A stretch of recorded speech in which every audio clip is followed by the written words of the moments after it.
The air in the penthouse was cold enough to freeze breath, but the sweat on the forehead of the world's top cryptographer was real. Dominic Valenti, the most feared man in New York, stared at the antique vault on his desk. 25 experts from Zurich, London, and DC had spent 48 hours trying to crack it. They had failed. The empire was minutes away from collapsing. Then the door creaked open. It wasn't a savior. It was Aurora, the cleaning maid, holding a feather duster. She glanced at the impossible puzzle, sighed, and did the unthinkable. What happened in the next 60 seconds didn't just save $1 billion. It changed the underworld forever. The silence in the Valenti estate wasn't peaceful. It was heavy, suffocating, and tasted of metallic fear. It was 10 p.m. on a Tuesday, usually the time Dominic Valenti would be overlooking the city from his balcony, nursing a glass of 1945 Romane Conti. Instead, he was pacing the floor of his private study, his Italian leather shoes making no sound against the thick Persian rugs, but his presence screaming violence. In the center of the room sat the obsidian box. It didn't look like much to the untrained eye, a cube of black metal, roughly the size of a microwave, covered in shifting mechanical dials and etched with symbols that predated the Roman Empire. But inside that box was the Ledger of San Marino, a digital and physical hard drive containing the access codes to the Valenti family's entire offshore banking network. Dominic's father, the late Lorenzo Valenti, had designed it. Lorenzo was a paranoid genius who didn't trust banks, lawyers, or even his own son. He had set a dead man's switch on the vault. If it wasn't opened within 72 hours of his certified death, the internal mechanism would release a corrosive acid, dissolving the drive and erasing $40 billion of assets instantly.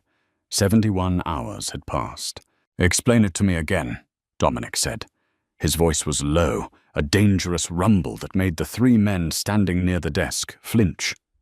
Dr. Aris Thorne, a leading cybersecurity analyst from Blackstone Analytics, who charged $5,000 an hour, wiped his glasses nervously. "Mr. Valenti, the mechanism isn't just mechanical. It's biometric and chrono-locked. It relies on a sequence of logic that changes every time we touch a dial. It's mathematically impossible to solve without the original key, which we know was destroyed." "I didn't pay you $3 million for impossible, Dr. Thorne," Dominic said, stopping his pace. He turned his eyes, the color of cold steel, onto the group. The room was filled with the best minds money could buy. There was the team from Kroll Security, 2 master locksmiths who had cracked the safes of the Swiss National Bank, and a linguistics professor from Oxford named Higgins, who was there to interpret the symbols. They were exhausted, smelling of stale coffee and panic. "We have tried the brute force algorithm," Higgins stammered, pointing to a supercomputer humming in the corner, its cables snaking across the mahogany floor. "We have tried the linguistic cipher, based on your father's favorite poets. We have tried thermal imaging to see the tumblers. Nothing works. The box resets every time we make a mistake. One more wrong attempt, and the acid triggers early. We are stuck." Dominic slammed his hand onto the desk. The sound cracked like a gunshot. "Stuck? My legacy is in that box. If that acid triggers, the Russians move into the ports by morning. The triads take the logistics routes by noon. I will be a king without a kingdom." He ran a hand through his dark hair, looking at the digital clock on the wall. 10:15 p.m. Less than 2 hours remained. "Get out," Dominic hissed. "Sir?" Dr. Thorne blinked. "I said get out, all of you. Take 5 minutes. Get some air. Because when you come back in here, if you don't have a solution, you won't be leaving this house vertically." The threat hung in the air, undeniable and terrifying. The experts scrambled, gathering their tablets and charts, rushing out of the double oak doors as if the room were on fire. Dominic was left alone with the box. He glared at it, feeling a rare emotion: helplessness. He was a man who could order a hit in Tokyo from his phone in New York. He could crash a stock market with a whisper. But he couldn't open a metal box. The door creaked open again. Dominic didn't turn. "I told you to take 5 minutes, Thorne." I'm sorry, sir. It's Tuesday." The voice was soft, melodic, and trembling. Dominic turned. It wasn't Thorne. It was a young woman in a grey maid's uniform that was 2 sizes too big for her slender frame. She had messy brown hair tied back in a hasty bun, and her eyes, wide and amber-coloured, were fixed on the floor. She held a bucket of cleaning supplies and a feather duster. "Who are you?" Dominic asked, his irritation spiking. "Aurora, sir. I'm the night shift cleaner. The head housekeeper, Mrs. Galloway, told me that the study must be dusted by 10:30 p.m. regardless of meetings. She said the dust waits for no man." Dominic let out a harsh, incredulous laugh. "The dust waits for no man? My empire is crumbling, and Galloway is worried about dust. I can leave, sir," Aurora said quickly, clutching the bucket tighter. "I didn't mean to intrude." Dominic looked at the box, then back at the girl. She looked pathetic, poor, unimportant, exactly the kind of person his father had always ignored. "No," Dominic said, a cruel idea forming. He needed a distraction from his rage. "Come in, clean. Maybe watching someone do actual work will inspire those idiots outside." Aurora nodded, stepping into the lion's den. She moved quietly, almost like a ghost, starting to dust the bookshelves.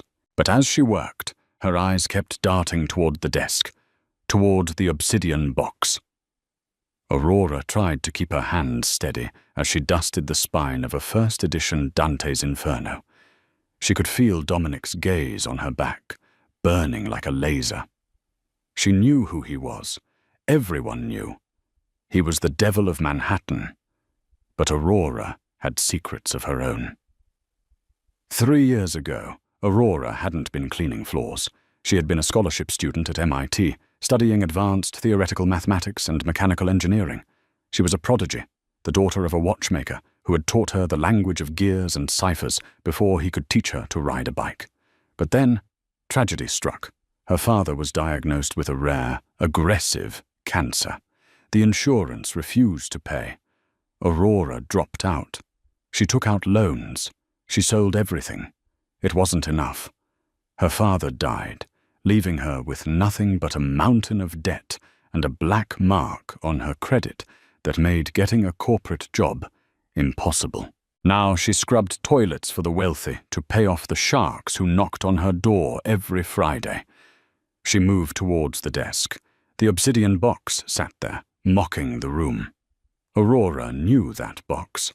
Not this specific one, but the type. It was a Valenti-style logic vault. Her father had once repaired an antique clock for Lorenzo Valenti years ago, and he had told her about Lorenzo's obsession with the golden ratio and musical scales. "Stop staring at it," Dominic said, his voice cutting through her thoughts. He was pouring himself a drink, his hand shaking slightly. "It's worth more than your life." "It's beautiful," Aurora whispered, before she could stop herself. Dominic paused, glass halfway to his lips. "Beautiful? It's a coffin for my future." "It's not a coffin," Aurora said, her eyes tracing the symbols on the dial. She recognized them. They weren't just ancient symbols. They were musical notations disguised as constellations. "It's a song." "No." Dominic set the glass down slowly. He walked around the desk, towering over her. "What did you say?" Aurora froze. She had spoken out of turn. Mrs. Galloway would fire her. "Nothing, sir. I need to dust the desk." "You said it's a song." Dominic grabbed her wrist, not painfully, but firmly. 25 experts said it's a linguistic cipher. You say it's a song. Why? Aurora looked up at him. Up close, he was terrifyingly handsome, with a jawline that could cut glass and eyes that held a storm of pressure. But she also saw desperation. "The symbols," Aurora said, her voice gaining a tiny bit of strength. "That one there. It looks like the symbol for Orion, but the spacing is wrong. It matches the spacing of a semitone on a bass clef. And that one? That's a rest. A quarter rest." Dominic stared at her. He looked at the box, then back at the maid. It sounded insane. But the experts had tried everything sane, and they had failed. "Show me," Dominic commanded. "Sir, I can't. I'm just the maid. If I touch it and it breaks, if it doesn't open in 90 minutes, it breaks itself," Dominic snapped.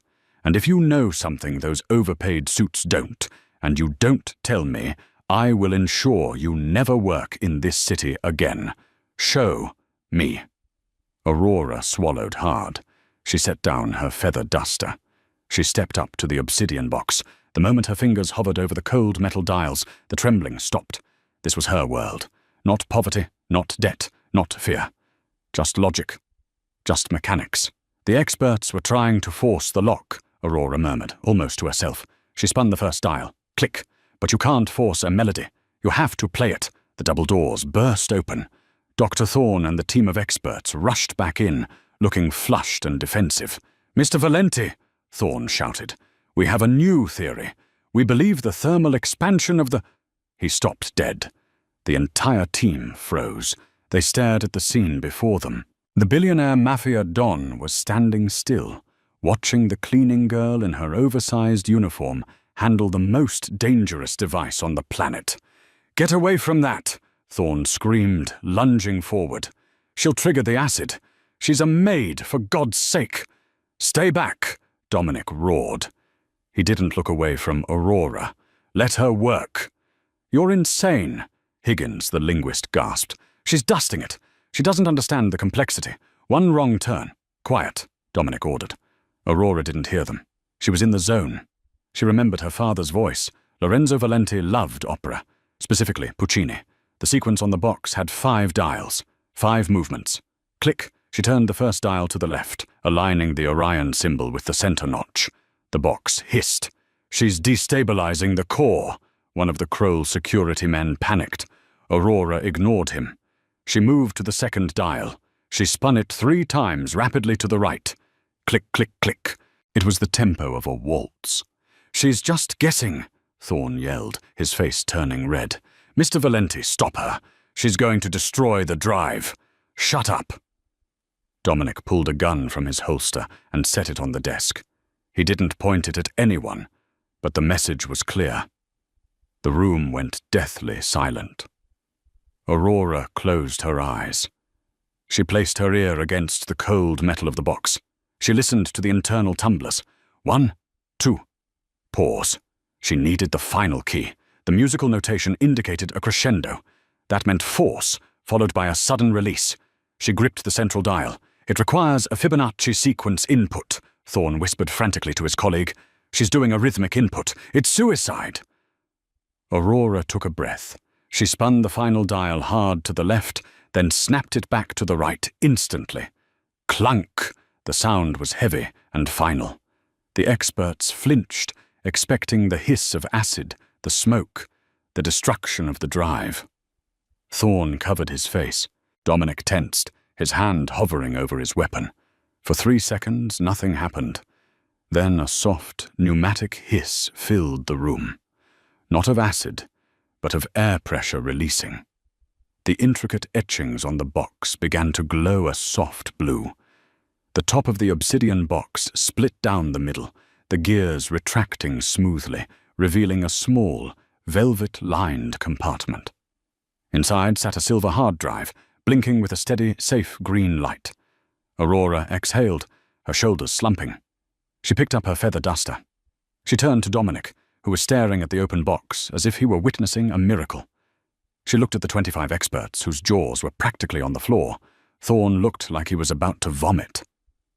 I think that's it, sir," Aurora said softly.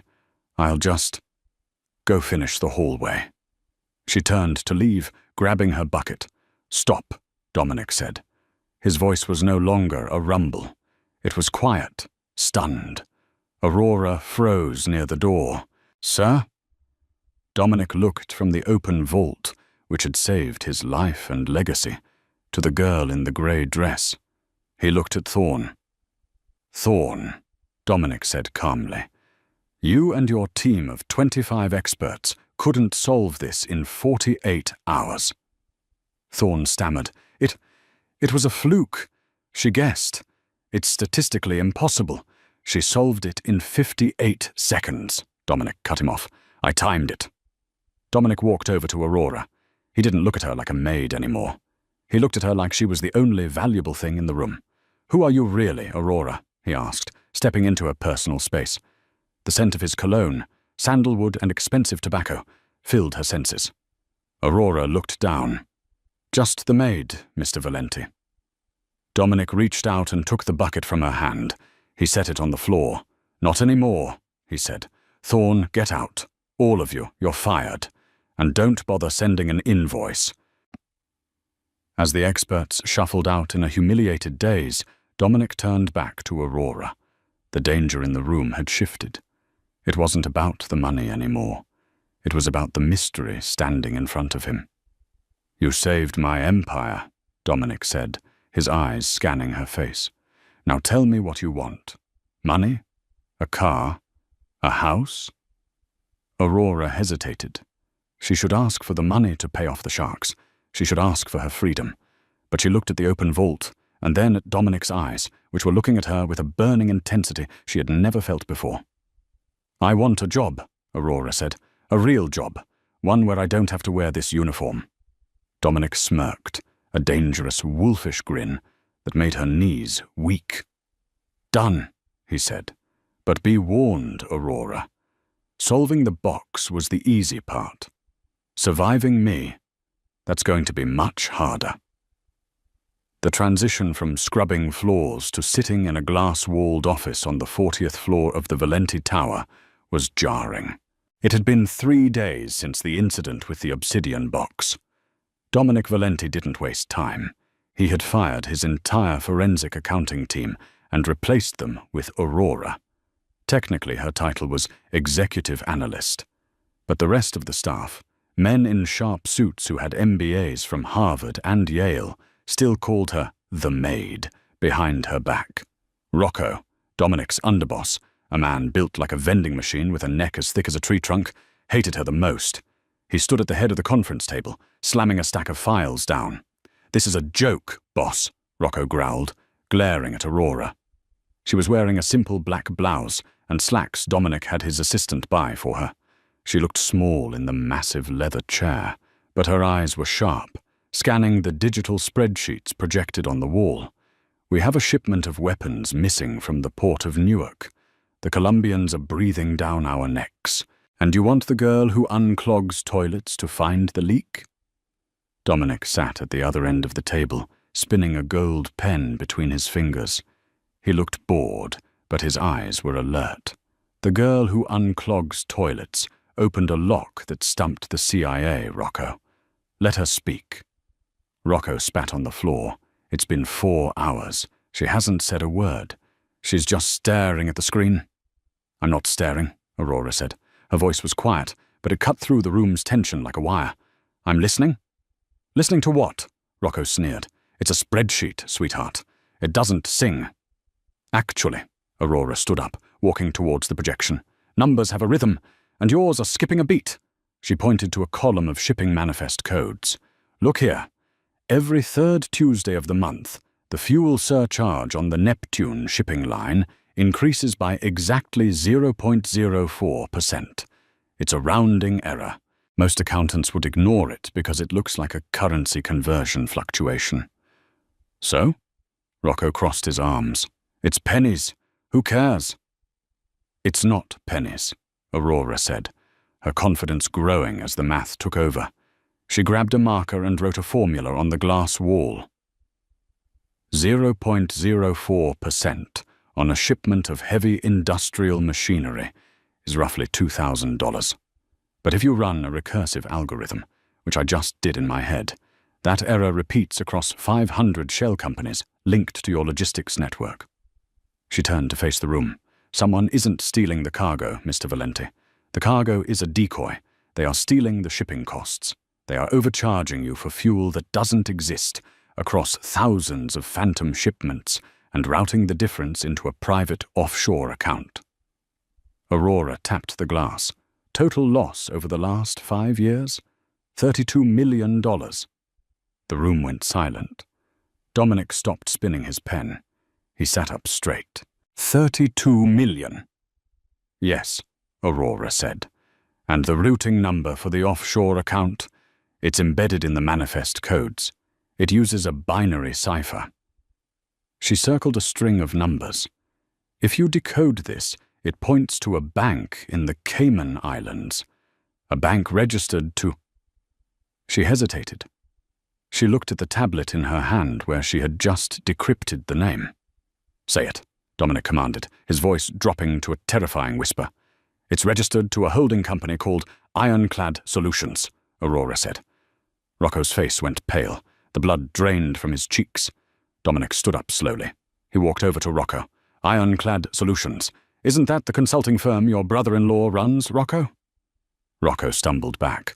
Dom, wait. It's a mistake. The girl is lying. She's playing with numbers to frame me. She didn't know your brother-in-law existed, Dominic said calmly. But the math knows. Dominic nodded to his 2 guards by the door. Take him, and find his brother-in-law. I want my 32 million back by sunset, or I take 32 pounds of flesh. As Rocco was dragged out, screaming and kicking, the other executives stared at Aurora with a mix of awe and terror. She wasn't just a maid anymore. She was a witch who could see their sins in the numbers. Dominic walked over to Aurora. He looked at the formula on the glass. Then he looked at her. You have a dangerous mind, Aurora, he said softly. I just hate messy variables, she replied, her hands shaking slightly now that the adrenaline was fading. Come with me, Dominic said, placing a hand on the small of her back. The touch sent a jolt of electricity through her spine. We're done with spreadsheets for today. Tonight, you need to learn a different kind of survival. Where are we going? Aurora asked. The Viper's Ball, Dominic said. It's the annual gala for the city's underworld. If you're going to be my right hand, you need to know the sharks before they eat you. The Viper's Ball was held at the St. Regis Hotel, a neutral ground where the 5 crime families of New York met once a year under a truce. No weapons, no hits, just champagne and veiled threats. Aurora stood in front of the mirror in the penthouse suite Dominic had assigned to her. She hardly recognized the woman staring back. The grey uniform was gone. In its place was a floor-length gown of emerald green silk, backless and daring, with a slit that ran up her thigh. It cost more than her father's house. Around her neck sat a diamond choker that felt heavy, like a collar. You look breathtaking, Aurora jumped. Dominic was leaning against the doorframe. He was wearing a tuxedo that was tailored to perfection, emphasizing the width of his shoulders. He looked like a prince from a dark fairy tale. I feel like an imposter, Aurora admitted, touching the diamonds. Everyone there will know I'm nobody. You are the woman who cracked the obsidian box and found the leak in my organization in under a week, Dominic said, walking toward her. He stood behind her, their eyes meeting in the mirror. You are more somebody than any of the trust fund wives who will be there tonight. He leaned in close, his breath ghosting over her ear. Stay close to me. Tonight isn't about math. It's about perception. If they see you are weak, they will attack. If they see you are mine, they will hesitate. If they see you are mine. The words echoed in Aurora's head as they took the limousine to the hotel.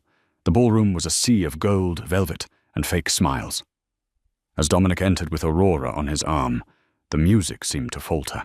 Heads turned. Whispers rippled through the crowd. Dominic Valenti never brought a date. He brought bodyguards. Aurora felt hundreds of eyes judging her. She gripped Dominic's arm tighter. Chin up, he murmured. Look them in the eye. You own the room. They moved through the crowd. Dominic introduced her simply as Aurora, offering no last name and no explanation. It drove them crazy. Midway through the evening, Dominic was pulled aside by the Don of the Russo family for a private conversation.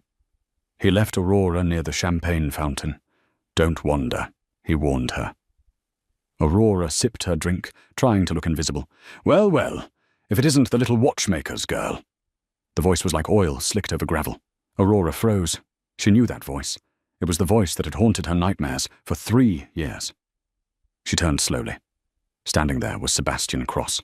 Cross wasn't a mobster in the traditional sense. He was a fixer, a loan shark on a corporate scale. He was the man who had bought her father's debt. He was the reason she had lost everything. He was a tall, skeletal man with pale skin and silver hair, dressed in a white suit that made him look like a ghost. "Mr. Cross," Aurora whispered. Her hands began to tremble. "I didn't expect to see you here, Aurora," Cross smiled, showing teeth that looked too perfect. "Last I heard, you were scrubbing toilets to pay off the interest on your father's mistakes. Did you find a rich sugar daddy to pay your tab?" "I work for Mr. Valenti now," Aurora said, trying to keep her voice steady. "I'm his analyst." Cross laughed. It was a cold, dry sound. "Analyst? Is that what he calls it? Does he know, Aurora? Does the great Dominic Valenti know that your father died owing me $500,000? Does he know that I own the deed to your life? I'm paying you," Aurora hissed. "I send the payments every week." "Not fast enough." Cross stepped closer, invading her space. "Interest compounds, my dear. You know the math. But perhaps we can come to an arrangement." He swirled his wine. "I have heard rumors. Rumors that Valenti opened the obsidian box. Rumors that you opened it." Aurora said nothing. "I have a vault of my own, Aurora," Cross said. "A competitor's encrypted server. You unlock it for me, and I wipe your father's debt clean. You walk away free." "I won't betray Dominic," Aurora said. "Betray?" Cross raised an eyebrow. "Darling, you are already a betrayal waiting to happen. Does Dominic know that your father didn't just fix clocks? Does he know that your father built the triggers for the car bomb that killed Dominic's mother 20 years ago?" The world stopped spinning. The glass slipped from Aurora's hand and shattered on the marble floor. "No," Aurora gasped. "That's a lie. My father was a good man." "Your father was a genius who needed money," Cross sneered. "He built the mechanism. The Valentis don't know. But I do. Imagine what Dominic will do to you when I tell him that the woman sleeping in his penthouse is the daughter of the man who murdered his mother." Aurora couldn't breathe. The room was spinning. "Everything all right here?" Dominic's voice was like thunder. He appeared at Aurora's side, his hand instantly going to her waist. He felt her trembling. He looked at the shattered glass, then at Cross. Dominic's eyes narrowed. "Cross, why are you bothering my associate?" "Just catching up, Valenti?" Cross smiled, raising his glass in a mock toast. "Aurora and I go way back. I was just reminding her of her obligations." Dominic looked down at Aurora. He saw the terror in her eyes. Not social anxiety, but pure, unadulterated fear. "Aurora owes you nothing," Dominic said, stepping between them. "Oh, she owes me quite a lot," Cross said, "but we can discuss that later. Enjoy the party, Dominic, and do be careful. You never know what kind of history you're bringing into your bed." Cross walked away, disappearing into the crowd. Dominic turned to Aurora. He grabbed her arms, forcing her to look at him. "Aurora, you're shaking. What did he say to you?" "I want to go home," Aurora choked out, tears brimming in her amber eyes. "Please, Dominic, just take me home." "Not until you tell me what he has on you," Dominic demanded. "Is it money? I can pay him off." "It's not money," Aurora cried out, too loud. People turned to look. "Then what?" Dominic's face hardened. The paranoia that kept him alive flared up. "Aurora, look at me. Did he send you? Are you working for him?" "No." "Then why are you terrified?" Dominic shook her slightly. "Who are you really?" Before Aurora could answer, before she could confess the horrible lie Cross had planted or the truth of her debt, a loud crack echoed through the ballroom. The chandelier above them exploded. Screams erupted. Darkness flooded the room as the power was cut. "Get down!" Dominic roared, tackling Aurora to the floor as gunfire erupted from the balcony. It was an ambush. And in the chaos, Aurora realized with a sinking heart, this wasn't just a hit, it was a distraction. Someone was trying to kidnap her. The chandelier didn't just fall, it detonated. Thousands of crystals, heavy as bullets, smashed into the marble floor of the St. Regis ballroom, sending a shockwave of glass shrapnel tearing through the silk and velvet of the city's elite. The sound was deafening, a thunder crack of destruction that instantly silenced the orchestra. For a heartbeat, there was a vacuum of stunned silence. Then the screaming started. Chaos erupted like a physical force. The darkness was absolute, save for the strobe light flashes of automatic gunfire erupting from the mezzanine balcony. Rat-tat-tat-tat! The muzzle flares illuminated the horrifying scene. Billionaires crawling under tables, wine glasses shattering, and the frantic stampede toward the main exits. Dominic Valenti didn't flinch. While others panicked, his world slowed down. This was the violence he had been born into. He hauled Aurora off the floor with a grip of iron. She was gasping, her ears ringing, her vision blurring. A shard of crystal had sliced her bare arm, and blood trickled down her skin, hot and wet against the cool air. "Stay low!" Dominic roared over the din, shielding her body with his own broad frame.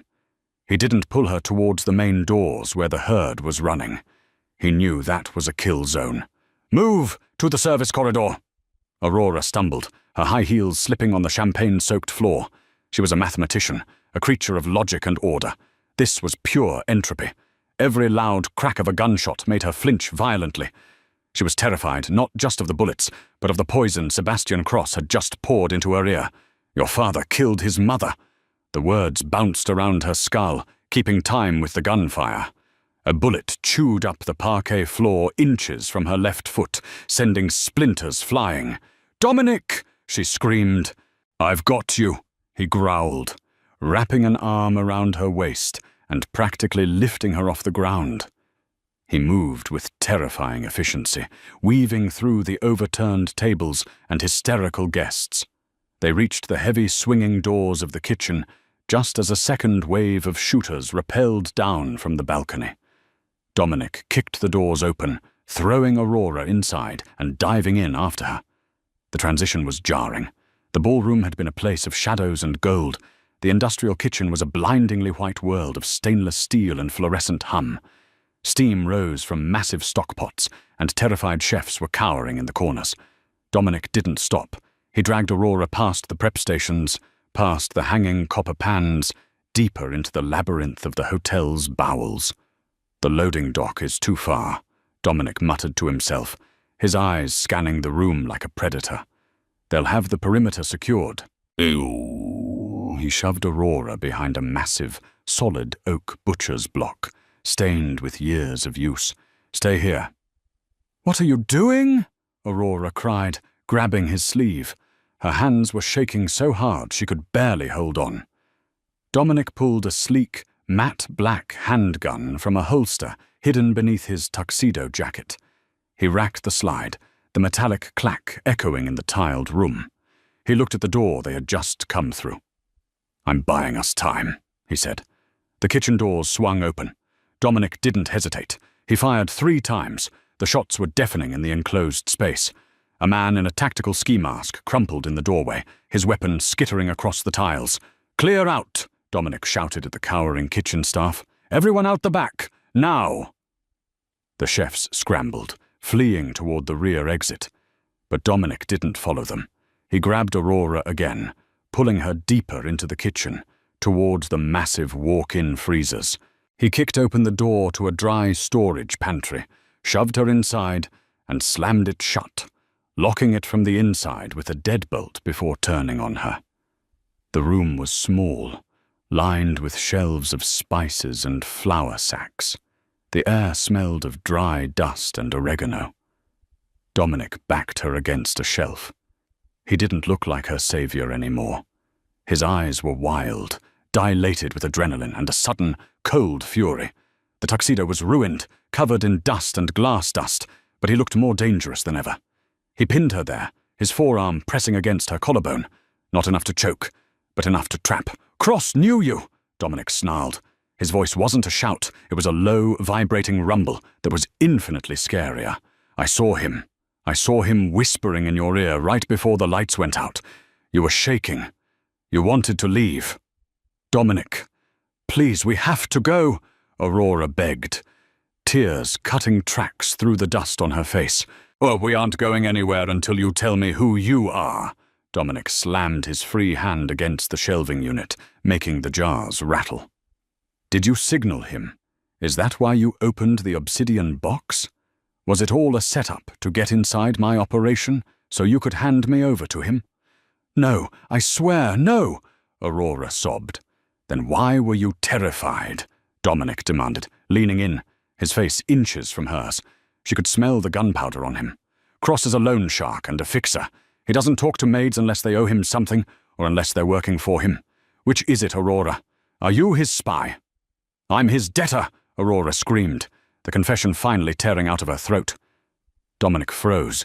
The pressure on her chest lightened slightly. What? Aurora slid down the shelves, collapsing onto the floor, burying her face in her hands. She couldn't hold it in anymore. The fear of death, the fear of Dominic, and the shame of her poverty collided. He owns me, she wept, her voice broken and jagged. He bought my father's medical debt 3 years ago, when my dad got sick. The insurance wouldn't pay. I borrowed everything. I maxed out cards. It wasn't enough. Cross bought the debt, $500,000. With the interest penalties, it's impossible. I've been paying him every cent I earn for 3 years just to keep him from breaking my legs. Dominic stared down at her. The gun lowered to his side. His chest was heaving. Money? This is about money? I didn't want you to know, Aurora choked out. I was ashamed. I didn't want to be another person begging you for a handout. He threatened you tonight? Dominic asked, his voice turning icy. He wanted me to steal for him, Aurora said, looking up, her amber eyes wide and desperate. He told me that if I didn't unlock a rival's server for him, he would destroy me. He said he had information that would make you kill me yourself. Dominic went very still. The sounds of the firefight outside seemed to fade away, replaced by the thrumming of his own pulse. What information? Dominic asked. Aurora hesitated. She couldn't breathe. The air in the pantry felt too thin. Tell me, Dominic commanded. He said. Aurora swallowed hard, feeling like she was swallowing glass. He said my father didn't just fix clocks. He said my father built the trigger mechanism for the car bomb that killed your mother 20 years ago. The silence that followed was heavier than the ceiling collapsing. Dominic took a step back. His face, which had been flushed with adrenaline, drained of all color. It became a mask of grey stone. He looked at Aurora, really looked at her. He looked at her delicate hands, the hands that had unlocked his father's vault with such ease, the hands of a mechanical genius, the daughter of a mechanical genius. A memory flashed in Dominic's mind. The police report from 20 years ago, the bomb squad saying the device was intricate. Clockwork, a masterpiece of timing. Is it true? Dominic asked. His voice sounded dead, detached. I don't know, Aurora cried, reaching out to grab the hem of his pants, but he stepped away from her touch. My father was a good man. He fixed watches. He loved opera. But we were desperate for money, back then, too. Cross said he had proof. He said the Valentis didn't know. But he did. Dominic turned away from her. He walked to the door of the pantry and stared at the metal handle. A war was raging inside him. His instinct, the one that had grown over 3 days of watching her work, listening to her talk about numbers, smelling her hair, wanted to grab her, hold her, and tell her that Cross was a liar. But his survival mechanism, the paranoia that had kept him alive while his father and mother were slaughtered, screamed that it made sense. The talent, the poverty, the connection. It all fit. She was the daughter of the man who had orphaned him. He couldn't look at her. If he looked at her, he might kill her. Or worse, he might forgive her. And he couldn't afford either right now. "Get up," Dominic said flatly. Aurora scrambled to her feet, wiping her eyes. "Dominic!"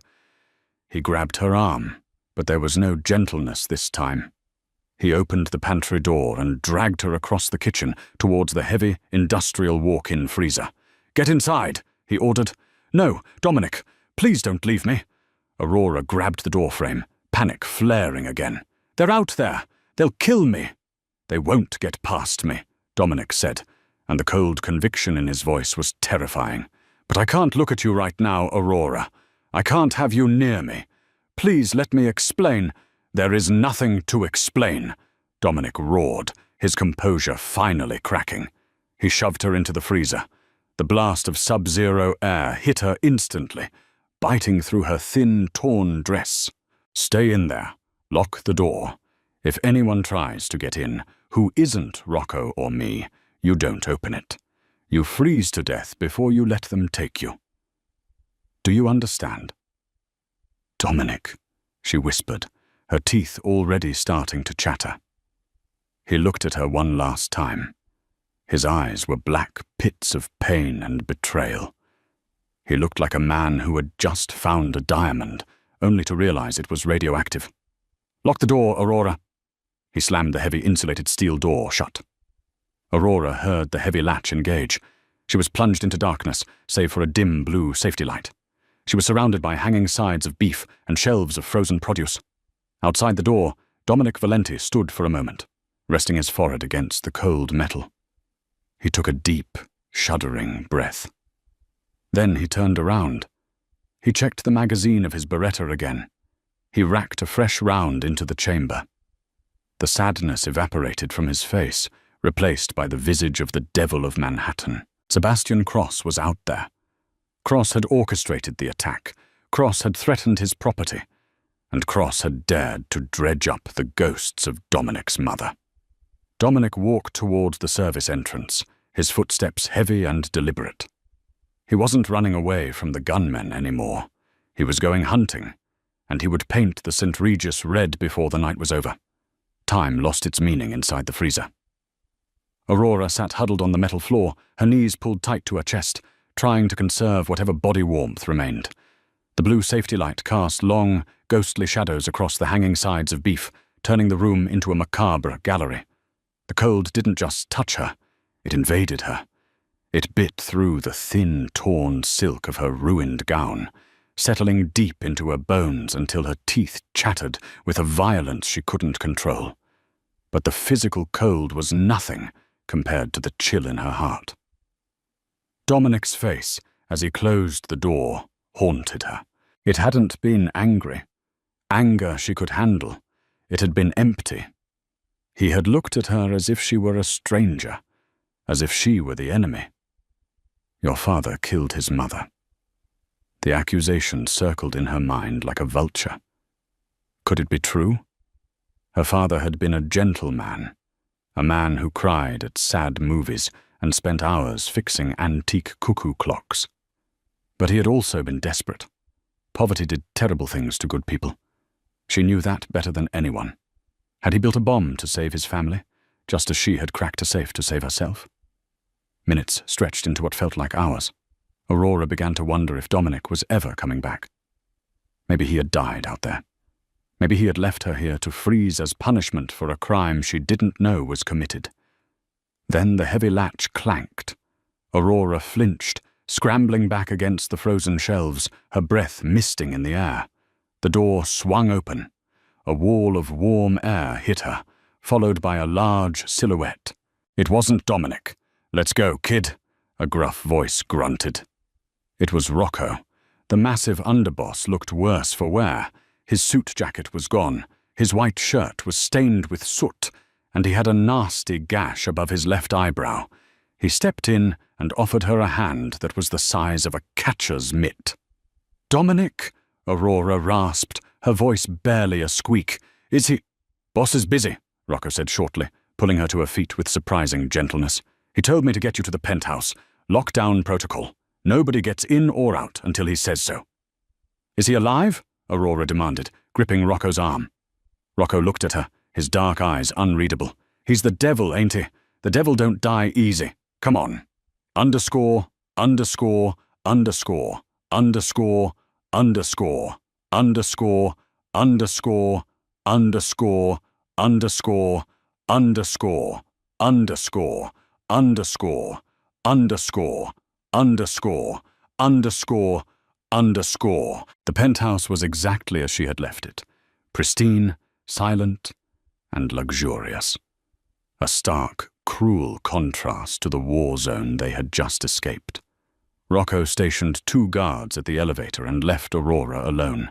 She washed the blood and dust from her skin in the marble bathroom, the hot water stinging her cuts. She changed into the simple clothes she had worn before the gala, her grey slacks and a soft sweater. She didn't want to look like a Mafia princess anymore. She wanted to be invisible. She sat in the high-backed leather chair, facing the floor-to-ceiling windows. The city of New York sprawled below, a grid of golden lights, indifferent to the violence that governed its underworld. She waited. 1 hour passed. Then 2. At 3:45 a.m., the private elevator chimed.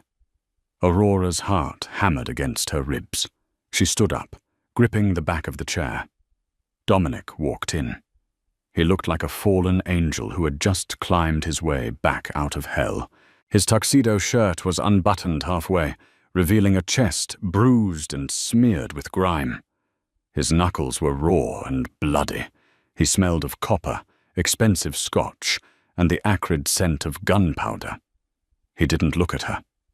He walked straight to the crystal decanter on the sideboard and poured himself a drink, his hand shaking slightly, not from fear, but from the adrenaline crash. He downed the amber liquid in one swallow and poured another. Only then did he turn to face her. The silence between them was heavier than the steel door of the vault. "Where is Cross?" Aurora asked, her voice trembling. Dominic swirled the ice in his glass. "Cross is no longer a variable in the equation." The finality in his tone sent a shiver down her spine. "Did you—" "I burned his operation to the ground," Dominic said, his voice void of emotion. "His servers are destroyed. His men are scattered. And Cross, he won't be collecting debts from anyone in this city ever again." He took a slow step toward her. Aurora held her breath. She searched his face for the hatred she had seen in the kitchen, but it was gone. In its place was a profound, exhausted intensity. "I had to be sure, Aurora," Dominic said softly. "Sure of what?" "The bomb." Dominic set his glass down on a side table. "After I finished with Cross, I took a detour. I went to a nursing home in Queens. I paid a visit to an old man named O'Malley. He was the bomb maker for the Irish syndicates 20 years ago. He inspected the wreckage of my mother's car." Aurora stopped breathing. She felt like she was standing on a trap door. "O'Malley has a photographic memory," Dominic continued, walking closer, until he was standing right in front of her. He remembered the device. He said it was crude, volatile. It used a mercury switch, not a clockwork timer. It was sloppy, amateur work. Dominic reached out, his hand hovering near her face before he let his fingers graze her cheek. He said a master watchmaker would have been insulted by the design. "Your father didn't build it, Aurora." Aurora let out a sob, a ragged, ugly sound of pure relief. Her legs gave out, and she sank back into the chair. "He lied," she whispered, tears spilling over. "Cross lied. He needed to break you," Dominic said, his voice dropping to a low growl. "He knew you were already drowning in debt. He knew you were terrified. He needed a psychological hammer to shatter your loyalty to me. So he invented the worst lie he could think of. He used my mother's death as a weapon." Dominic knelt before her, bringing himself to her eye level. "The predator was gone. The protector had returned. I should have trusted you," Dominic said. "But in my world, Aurora, trust is the quickest way to the grave." When he said it, the logic fit, the poverty, the skill, I panicked. "I should have told you about the money." Aurora wiped her eyes. "I was just so ashamed. I didn't want you to think I was only here for a paycheck. Dominic reached into his pocket and pulled out a small, black USB drive. It looked identical to the key for the obsidian box. "This is the master ledger from Cross's private server," Dominic said. He placed it in her palm, closing her fingers over it. "You stole it?" "I seized it," Dominic corrected. "Before I put a bullet in him, I had my team download everything. This drive contains the names of every person in New York who owed him money. Judges, cops, senators." He paused, his thumb stroking over her knuckles. "And you." Aurora looked down at the black plastic. Her nightmare was on that drive. "So, I owe you now. Is that it? I owe the Valenti family $500,000. "No," Dominic said. He took the drive back from her and tossed it onto the table as if it were trash. "I deleted your file." Aurora blinked, stunned. You just erased it?" "I didn't just erase it," Dominic said, a dangerous smirk touching his lips for the first time that night. "I bought the debt. I own the paper. I own the interest." He leaned forward, placing his hands on the arms of her chair, trapping her in his space. The air between them crackled with sudden, intense heat. "I don't want your money, Aurora. The math doesn't interest me." "Then what do you want?" Aurora whispered, her heart pounding in her throat. "I want the asset," Dominic said. His eyes roamed over her face, possessive and hungry. "You are the only person in the world who can unlock my vaults. You are the only person who can find a $30 million leak in 10 minutes. And you are the only woman who has ever seen me afraid and lived to tell about it." He moved closer, his lips inches from hers. "I'm not letting you go back to scrubbing floors. I'm not letting you go back to a cold apartment. You belong to the Valenti organization now. You belong to me." It was a demand, a contract signed in blood and adrenaline. It was dark, controlling, and terrifying. And God help her, it was exactly what she wanted. She didn't want to be safe. She wanted to be with the man who could burn the world down for her. Aurora reached out, her hand tangling in the hair at the nape of his neck. She pulled him closer. "I have conditions," she whispered. Dominic raised an eyebrow. "You're in a position to negotiate. I'm the only one who can open the box, remember?" Aurora smiled, her confidence returning. "Condition 1, no more secrets. Condition 2, I get a real office, not a broom closet. And condition 3, yes?" Dominic breathed. "Shut up and kiss me." Dominic didn't need to be told twice. He crashed his lips against hers, a kiss that tasted of scotch and survival. It was rough and desperate, the release of 3 days of tension and 20 years of loneliness. Aurora melted into him, the cold of the freezer a distant memory, replaced by the fire of the man who held her. The poor maid was gone. In her place sat the queen of the Valenti Empire. The 25 experts had failed, but Aurora had solved the hardest puzzle of them all, the heart of Dominic Valenti. And that, my friends, is how a genius maid checkmated the entire underworld.